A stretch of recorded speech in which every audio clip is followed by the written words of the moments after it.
നേരത്തെ എത്തുന്ന ആർത്തവം പെൺകുട്ടിയുടെ വളർച്ചയെ ഏതെങ്കിലും തരത്തിൽ പ്രതികൂലമായി ബാധിക്കാറുണ്ടോ എന്ന സംശയം എല്ലാവർക്കും തോന്നാം. എന്നാൽ അതിന്റെ സത്യാവസ്ഥ എന്താണെന്ന് നോക്കാം. ഈ ആർത്തവം ഉണ്ടാകുന്നതിന് മുന്നേ ഉള്ള ലക്ഷണങ്ങൾ കുട്ടി പെട്ടെന്ന് പൊക്കം വയ്ക്കുക എന്നുള്ളതാണ്.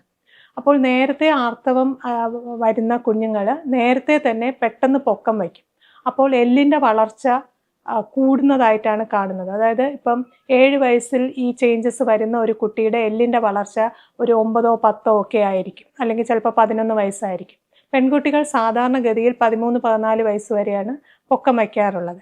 അപ്പോൾ നേരത്തെ തന്നെ ഈ എല്ലിൻ്റെ വളർച്ച 10-11 വയസ്സാകുമ്പോഴത്തേക്കും അത്രയും ഗ്യാപ്പ് അവർ നേരത്തെ തന്നെ വളർന്നു തീരും. അപ്പം 2ാം ക്ലാസ് 3ാം ക്ലാസ് 4ാം ക്ലാസ്സിലൊക്കെ കുട്ടി കൂടുതൽ പൊക്കമുള്ള കുട്ടിയായിരിക്കും. പക്ഷേ ബാക്കി കുട്ടികൾ വളരുന്ന 5ാം ക്ലാസ് 6ാം ക്ലാസ് ഒക്കെ ആകുമ്പോൾ കുട്ടി വളർന്നു കഴിയും. കാരണം അപ്പോഴത്തേക്ക് അവരുടെ എല്ലിൻ്റെ വളർച്ച 14-15 ആകും. അങ്ങനെ അവർ നേരത്തെ പൊക്കം കൂടുതലാണെങ്കിലും ഫൈനലി അവരുടെ പൊക്കം കുറഞ്ഞിരിക്കും.